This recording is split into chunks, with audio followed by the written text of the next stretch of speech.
Yes, sir. Now we are in the last steps of landing. So tell me about your reactions, sir.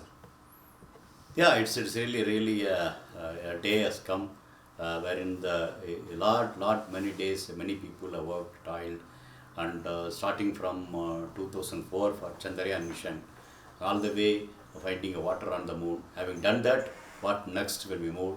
Chandrayaan-2 has been ambitiously placed and as was keep moving, but unfortunately we could not make it. In a, soft landing could not take place properly.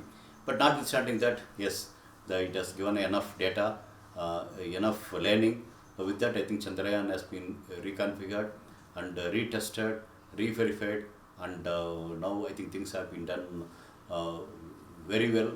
And today's plan, if everything is going fine, with all the redundancies in a place, all the plan B's in place, and the wider area have been located, and for the giving the priority for the landing, soft landing is the priority.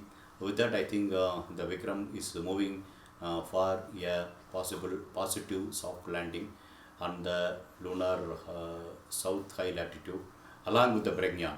So then the Pragyan coming out and doing its rolling around and doing an in situ analysis on the moon and taking the selfies of both of them, Vikram and Pragyan, and indicating yes, India made system is moving around in the lunar surface.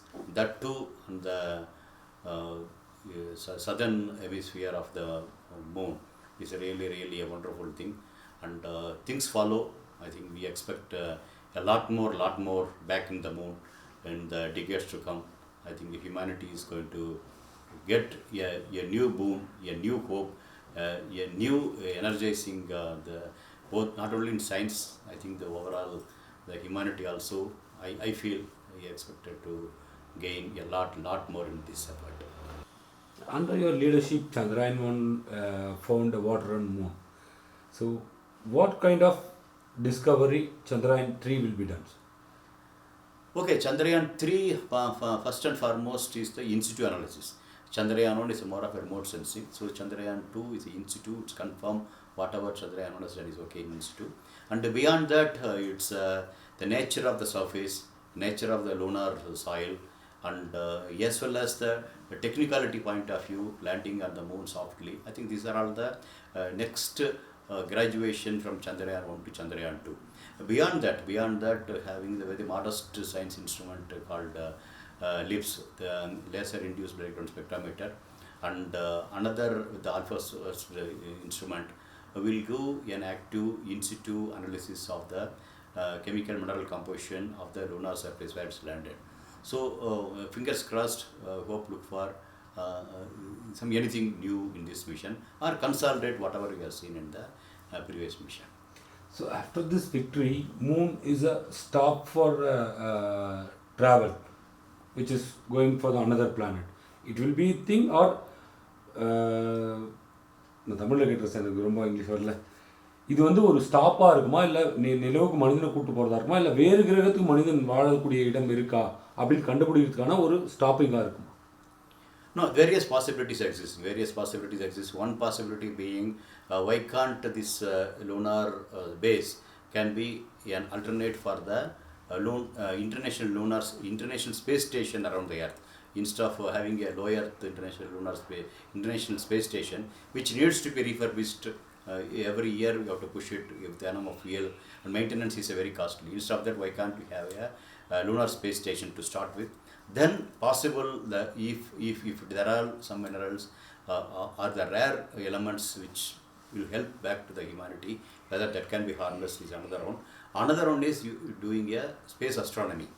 From the space or near Earth, whatever you do, versus from the other side of the moon when you do, from the pole when you do the astronomy, it's a very clear space you will see. So space astronomical lab is another possibility exists. And beyond all these things, when everything goes through, you are able to harvest water, you are able to harvest hydrogen, you are able to harvest energy properly, and we are able to get some of the minerals and which can be harnessed.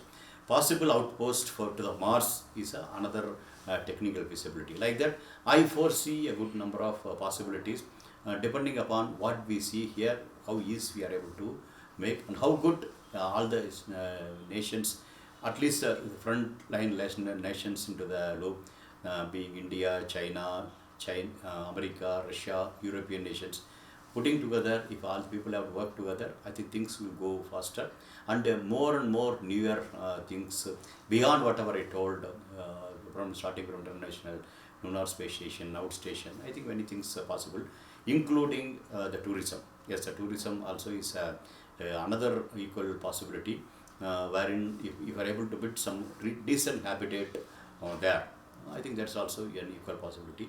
That way, I think it gives a lot more room in the years to come. பல நாடுகள் நிலவுக்கு செயற்கைக்கோள்களையும் விண்கலங்களையும் அனுப்பினாலும் கூட இந்தியாவின் விண்கலன்களை உற்று நோக்குகிறது உலக நாடுகள். இதுக்கான காரணம் என்ன?